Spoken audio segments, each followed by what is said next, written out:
Good evening. I'd like to call the village board meeting for Village of Cary for Tuesday, August 7th, 2018 to order with roll call, please. Kostler. Here. McAlpine. Here. Kraus. Here. Betts. Here. Weinhammer. Here. Thank you. Would you join me in the Pledge of Allegiance?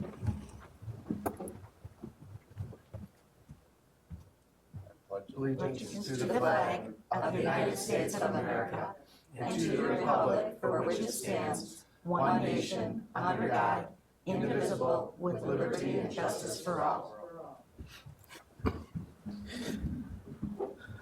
Thank you. We'll now move to the open forum where the public is invited to make an issue-oriented comment on any matter of public concern, not otherwise on the agenda.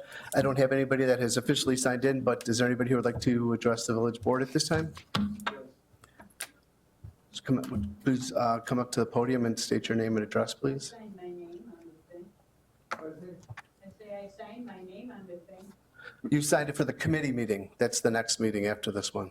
No, oh, I want this one. You could do whatever you want, Barbara. Come right up after. Because I'm the boss, right? That's right. Please come up. I'll get to you next, Barbara.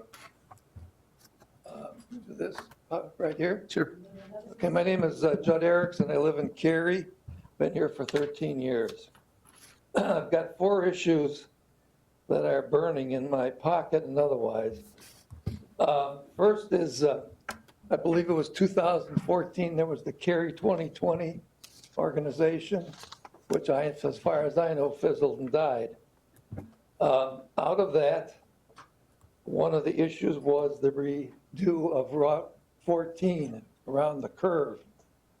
Nothing's been done. Is there any plans to reroute or redo 14? That, if maybe I can address some of the concerns about the 2020 plan. We're in the middle of going through a lot of these various ideas that were put together through our comprehensive planning efforts. Right. The Route 14, the curve correction, we'll call it, would be a great item to have, but that's a state road, and they're not in any financial means right now to be looking at that type of an improvement. That type of an improvement would require the acquisition of a lot of private properties, and we really haven't gotten to that point right now with them. So that is something that has been identified on our comprehensive plan. It's listed within the 2020 plan that you're referring to. Is that dead though, the 2020? Well, I don't like to say that it's dead. I think it's something that we Dead to can, me, isn't it? well, it's one of these things where they were going to pick and choose what they're going to get taken care of, what's going to be the biggest impact for major communities. Okay. The second subject is the school on First Street. I go by it, I see 30 car vehicles there every day at $40 an hour. That comes out to $96,000 a month. For 5 months, it's $500,000 in labor. If it was mothballed X years ago, why are they putting so much money into it now? Well, I would direct you to talk to the school district. That's their project. They're reopening the Oak Knoll School as a new primary care and kindergarten center. So it'll be pre-K, kindergarten. That's going to be all open within the next couple of weeks. They're completely renovating it. There was extensive renovations that they had to complete so that it's open. So all of the children in the village of Cary under the kindergarten age will now go to that school. So that's going to be open in the next couple of weeks. So all that money was necessary to spend? I would direct you to talk to the school board about that. We don't have any jurisdiction over the school district. All right, last question is, there was talk of a senior housing on the west side of, across the street from the post office. Did that die? Nope, groundbreaking should probably be in the next 30 days or so. Okay, thank you. Sure. Barbara? Barbara Mattson, I live at 409 Eldon Drive. And I hate to speak, but I have to share my fears and my thoughts on this, what Mr. Taylor wants to do. He wants to build 200 multi-units and 69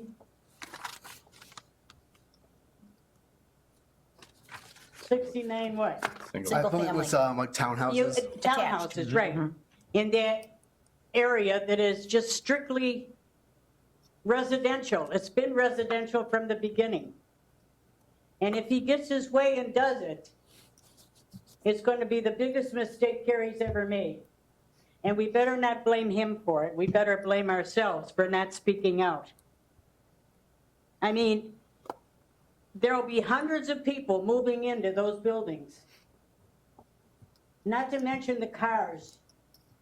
There's going to be people dying because of the cars, the fumes. Hundreds of cars are going to be lined up to get out of there every day to go to work for those that have jobs. They'll either have to get out on Main Street or Cary Algonquin Road. Fumes, toxic cancer-causing fumes are going to be spewed out to be breathed in by all the people that live there.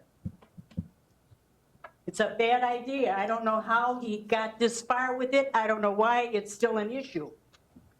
We should have said to him right from the beginning, you made single-family homes on the other side of Cary Algonquin Road, because I asked him. It was brought up at one of the meetings that he built other things in Cary, and I said, where? And he told me. And at another meeting, one of our group here asked him, would you consider less density?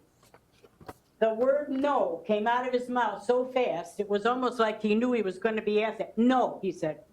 If it's not 200, it wouldn't pay. So why don't we tell him to make single-family homes on nice lots like I got, what, 66 by 132, and have plenty of area for the kids to play in grass. There's already flooding problems in that area.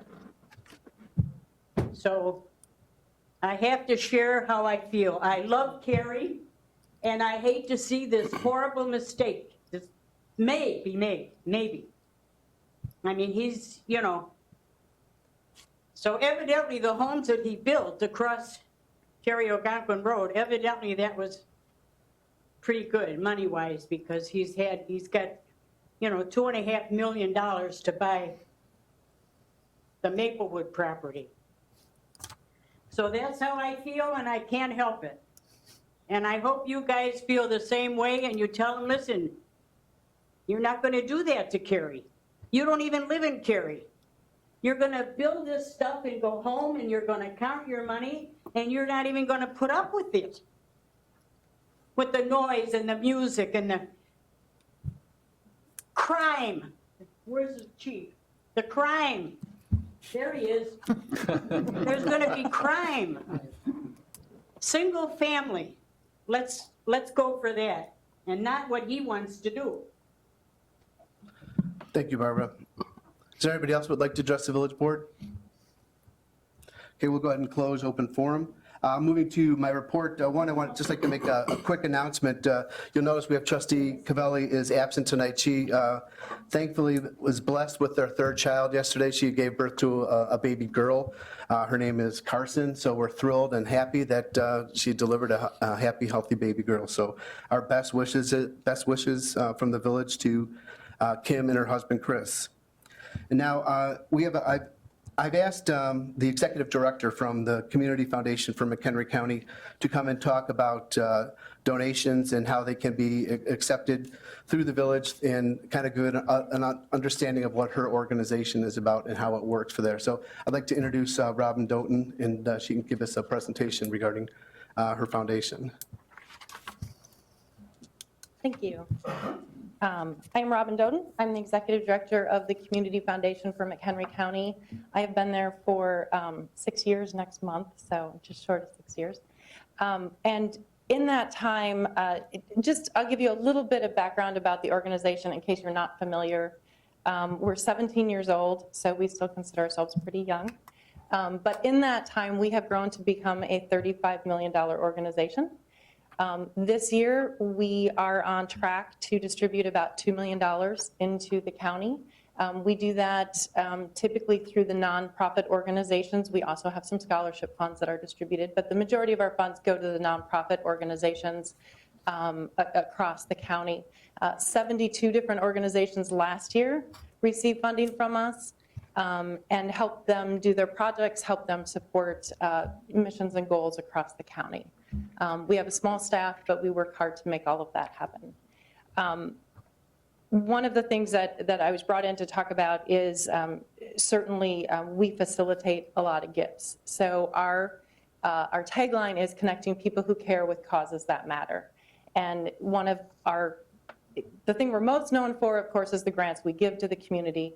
But one of the things that we do and spend a lot of time doing, and I personally spend a lot of time doing, is meeting with donors and helping their passions get met, whatever those are.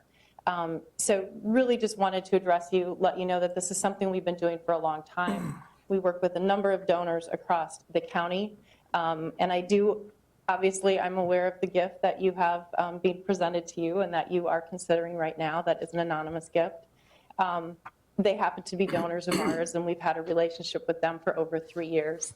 And they have given anonymously to us as well as to many organizations across the county. So also wanted to speak on their behalf and just offer our support for them as individuals in this county and people who've been very generous to this county.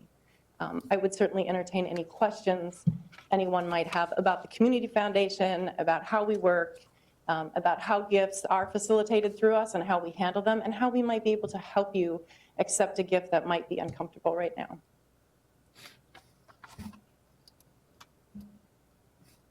Any questions for Robin? Just a couple. Sure. I am familiar with your organization. You guys do great work. So thank you for coming in and talking to us, because I'm sure you may or may not be aware that some of the challenges were that with something being anonymous, there was concerns about where is the money coming from? Is it properly vetted? And there was some disagreements on the board whether it was properly vetted or not. So perhaps you're a conduit that can do that. So my question to you is, have you had similar situations with people wanting to do an anonymous gift, but specifically say what it's to go for? Have you had direct experience with something like that? Absolutely. So most anonymous gifts that we received are specifically directed. So they have something in mind they want to give to. Anonymous giving, obviously, people have been doing it forever for a number of reasons. And I will speak specifically to this situation. It is a situation where their family, their kids, don't know about the wealth that they have, nor about the philanthropy they're doing right now with that. So a lot of this is really very much a safety issue, an issue that they don't want their kids to know. But directing it to a specific thing is very normal. Most donors these days know exactly what they want to give to, and do make that very clear. So typically when we work with those situations, we make sure it's in writing. And so we would ask that the donor simply put in writing what the gift is, where they want it directed, and then we honor that gift. We also do vet the donors. So as much as you can vet a donor, but I do spend time talking to them one-on-one, getting to know their motivations, why they want to do it. We also go back and do research on the individuals, on the factual information. And part of that, obviously, is just to ensure that what we're being told is truthful, because obviously anybody can tell us anything about their motivations. And at that point, you do have to kind of take some of that as truth. But if what they're telling you and all of the factual stuff can be vetted out and be honest and true, we feel very comfortable with that. With this particular donor, we did all that 3.5 years ago when we met them and started this relationship. And so it's something that I believe, and I will not say everyone because I always hesitate to say everything, but I would say 99% of their giving has been anonymous through us. And so we've been able to facilitate that for them.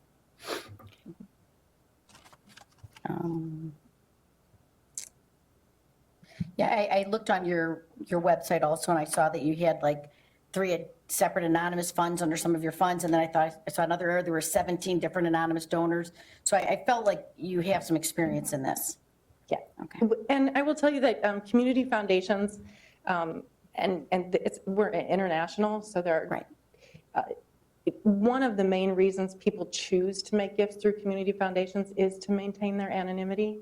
So what happens with a gift, just to kind of explain that briefly, is a donor makes a gift to us tells us how they want that gift distributed. If they have specific guidelines, we obviously get that in writing. And then that gift becomes the community foundation's property. So that becomes our dollars. At that point, I need to go to my board of directors, and our board of directors can approve the recommendation from the original donor. Now, I'll tell you, in my 6 years there, the board has approved everything I put in front of them in terms of a donor recommendation. So the only time we wouldn't is if for some reason, I mean, one time I had to hold it back because the 501c3 of the organization wasn't current. So it would be those types of reasons. Otherwise, we adhere to the recommendations of the donor as much as we possibly can, and in 6 years, we always have. So then it becomes a gift from the community foundation. So really, at that point, the donor becomes my issue. Right. And the gift to the village, in this case, would be a gift from the community foundation. Have you had any experience with other government entities? You know, that you've done gifts, you know, sometimes I can see it going to a scholarship or this, but have you had any experience with municipalities of some type? We have given actually several gifts to the city of Woodstock Okay. for several different things. So, and I believe we actually did give a gift to your police department. It was to facilitate some training that went through your police department. So in the Woodstock case, did anybody on the village board know the name of the donor? And so your situation is a little bit different, obviously, because the donor came to someone on your board, your mayor, first. It's interesting in talking to the donors, because I had a history with them. When they came to me, I said, why didn't you just come to me first? And they said, we would have, because that's how we do it. We just never thought it would get to this point. So hindsight being 2020, they probably would have done that past. That is the way it has been done at the city of Woodstock when an anonymous gift was passed through. They came to me first. So yes, that Which is a would have been little bit of good. a wrinkle, and I agree. The donors wish they had done it the other way. I guess my only other question is, the way you're presenting this, is it normal for a politician that knows a donor to bring a donor to you to get money back to the government entity that they are elected to? And honestly, I think the only reason that happened, and my understanding was Mayor Sauger actually suggested the Community Foundation as an option because he's been through us before. So it wasn't, in fact, when I met Mayor Koenig the first time, he had never heard of the Community Foundation. So I don't think it was a case of he said, oh, wait, I can go to the Community Foundation, we'll just do it that way. I think it was all of a sudden somebody suggested something to him that it was an idea of a way to do it. I will tell you, when I was reading the papers and heard what was happening, I immediately thought, why didn't they just come to me first? So it was that. So Right. I guess I'm not sure how to answer. I'm probably understand. not answering, and I'm not sure how to It's answer okay. that. It's okay. And I guess, I know you know the donors, and my understanding is pretty well. Have they indicated to you why they're uncomfortable telling this board their names? Because we indicated that we would sign confidentiality agreements. I don't know where the concern is about a leak of any type of name or anything. So I'm really confused with that. And if you could help me with that, I'd appreciate it. I think it really is just an over concern about their kids. I mean, they are just very, very concerned that somehow, some way, over a glass of wine, over a party, a name would leak to somebody that would happen to know them. And that's really what it comes down to. Yes, I mean, I think they would have probably at some point probably come forward and made themselves known, but there's just kind of still that lingering fear that what if somebody were to find out? They love Carrie, they've lived here their life. They said, they've raised their family, this is home, they plan on staying here. They just don't want to be looked at any differently than they've ever been looked at before. Yes, they sold a business, they sold it for a sizable amount of money. They feel blessed to have it, and I mean, fortunately for all of us in this community, they are very willing to share it. I think it's really just they're very fearful that all of a sudden people are going to look at them different or treat them different, and God forbid their kids different, because that's really their biggest concern right now.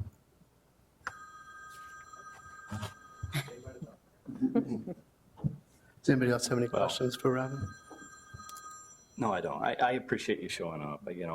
I'm still trying to comprehend why we're not trusted and you are and other people are, and I have a hard time with that. Yeah, that's where I'm at with it. But, Well, I'm certainly available if anybody has any questions. You want to contact me separately or outside of this, or after the meeting you say, why didn't I ask her that question? Please do not hesitate to contact me. I'm happy to have a conversation. Right, the board has your contact information. I emailed that out a week ago or so, 2 weeks ago. So they have the information if they want to get a hold of you. Robin, thank you very much. I appreciate you coming out tonight. Thank you. We have to Mayor Village Board, we've attached a draft ordinance here to the item.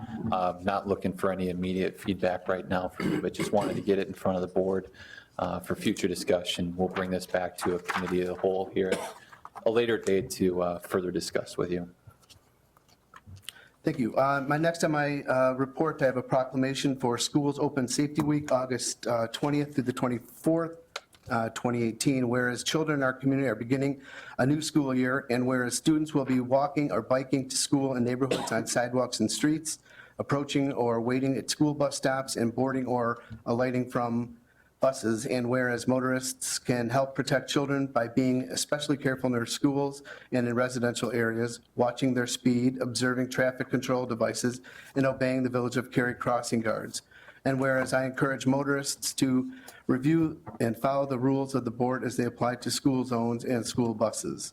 Now, therefore, I, Mark Hownick, Mayor of the Village of Cary, do hereby proclaim August 20th through the August 24th, 2018 as Schools Open Safety Week in the Village of Cary, and call drivers to remember schools open and drive carefully. Sincere appreciation is expressed to all Village of Cary crossing guards for their committed public service, dated the 7th day of August, 2018.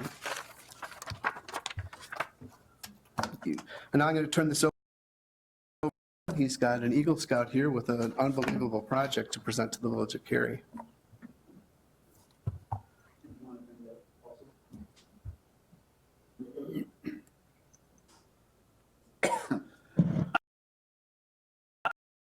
He's a Boy Scout with 657, right? Yes. 657. I had to check just to make sure. But Mark is pursuing the rank of Eagle Scout, and part of that, the requirements for Eagle Scout require some type of elected to do a project for the police department, and his father.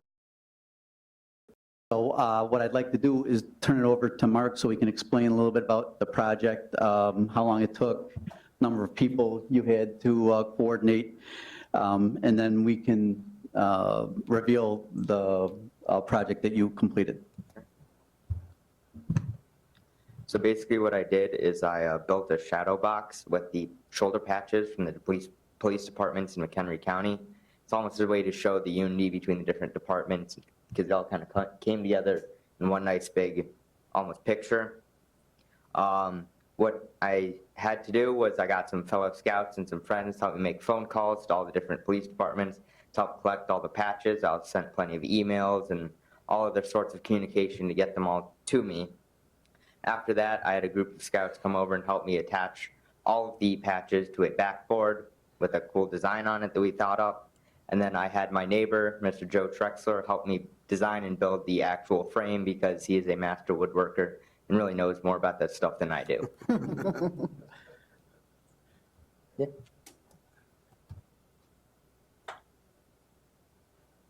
Wow. Wow, that's beautiful. That's very nice. Wow, that is spectacular.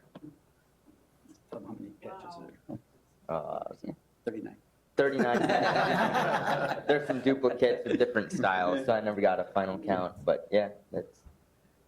And just a little bit of background is, he wanted to show the connection or unity of the police departments, and there's a state police patch in there as well.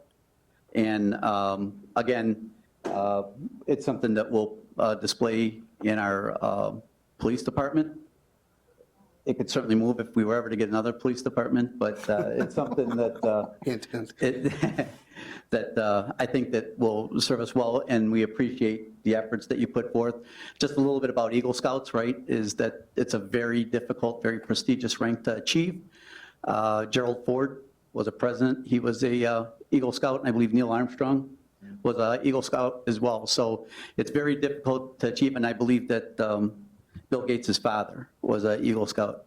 So very difficult to achieve, and I have to commend Mark for his efforts. And in all this, his family's moving. So he was doing this as they were juggling their move out of the area. So we'd like to have the mayor come down and maybe take a couple pictures. Sure. Okay.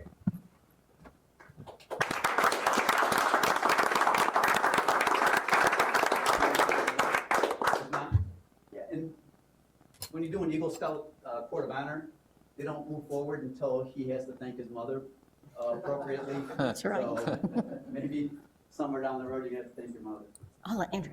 Andrea, get in the picture, we'll take it. Get in the picture with him.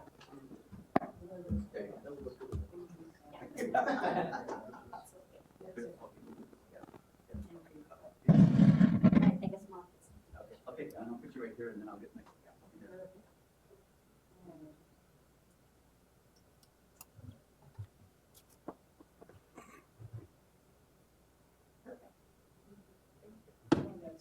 That is so cool. You should probably bring the food next.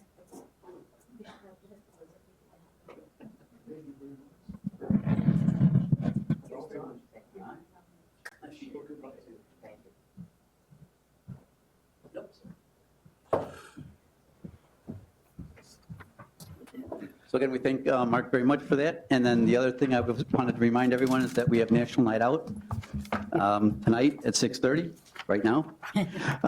And we didn't think we'd get it in, but we are. The weather cooperated, so when we're finished here, we can go out there and meet with the police officers and some of the members of the community that come to look at our equipment, learn a little bit about our police officers and Public Works for that matter. And thank you very much to Public Works. They did a lot of work for us to get the event going. So thank you. Thank you, Chief. And thank you to Mark. That was really a really cool project. I will entertain a motion to approve the consent agenda items number 1 through 11. So moved. Second. Roll call, please. Betts, Yes. Kostler, Yes. Kraus, Yes. McAlpine, Yes. Weinhammer. Yes. Okay, we have one item for separate consideration is I will entertain a motion to approve an ordinance amending chapters 5.20 of the municipal code. So moved. Second. Brian's going to handle this one. Thank you, Mayor. The request this evening or proposed modifications of the ordinance this evening is a minor housekeeping item as far as looking at the village's noise waiver restrictions. Staff is proposing to change the hours of restrictions for the use of loudspeakers, basically changing the end hour from 8 p.m. until 10 p.m. The change is proposed in request to several requests that the village has received over the years, and actually there were 3 that were just approved in the consent agenda this evening. That would change the hours from the use of those devices from 10 p.m. to 8 a.m. on weekdays, and then also 10 p.m. to 10 a.m. on weekends. Would allow for exceptions for special events such as parades and carnivals, but also require that future waivers would just require approval from the village administrator and wouldn't have to go through the village board process for scheduling. So those are minor changes that were proposed. I'm happy to answer any questions you may have regarding the proposed modifications. Does anybody have any questions for Brian? Brian, as far as the weekday hours go, how many instances are people requesting to go outside of our normal hours, you know, because this 10 PM seems sort of late to me for weekdays. Sure. Most of the restrictions or waivers that we've had requested for have been for special events like carnivals, Main Street Fest, or other sort of events that are taking place in town. Most of the residential requests that we've had have been for weekends for special events, if they have a wedding or graduation party at their house. The restrictions would still allow for the use of, if by keeping it at 8 PM, would still allow for a resident to have a radio playing in their yard as long as it confines it to their proximity. But to directly answer your point, we haven't had many requests for weeknights to change those hours. I guess the way I'm looking at it, to be realistic, is it says weekdays, and maybe it might be better if it was allowed on a Friday, Saturday sort of thing versus weekends, later hours on those nights where most people are not going to work the next morning. So it just, Change to Monday through Thursday, and then Friday, Saturday, Sunday, and holidays. yeah, yeah, that's sort of my input on it. Yeah. Is there any other feedback on that? I'm fine with that. I like that. Yeah, I'm fine with making it Friday, Saturday, Sunday, but then Monday through Thursday a little bit shorter. I'm good with that. Trustee Kraus, you okay with that? That's fine. Okay. We'll make that a amendment as amended. Roll call, please. Costello, Yes. Kraus, Yes. McAlpine, Yes, Weinhammer, Yes. Betts. Yes. Thank you. Administrator's report, Jacob? Nothing this evening, Mayor. Okay. Department head reports? Michael, it's your opportunity. Anything? So nice to see you here. He's got to get He's dreading downtown. this. He's Yes, got he to, does, yeah. Okay. he's got to get downtown, so Okay. plenty more work to do. Brian, anything? Okay. Any future agenda items and discussion by the village board? None said. I will entertain a motion to adjourn. so move. Second. All in favor? Aye. Aye. Opposed? Thank you. We will ramp up here just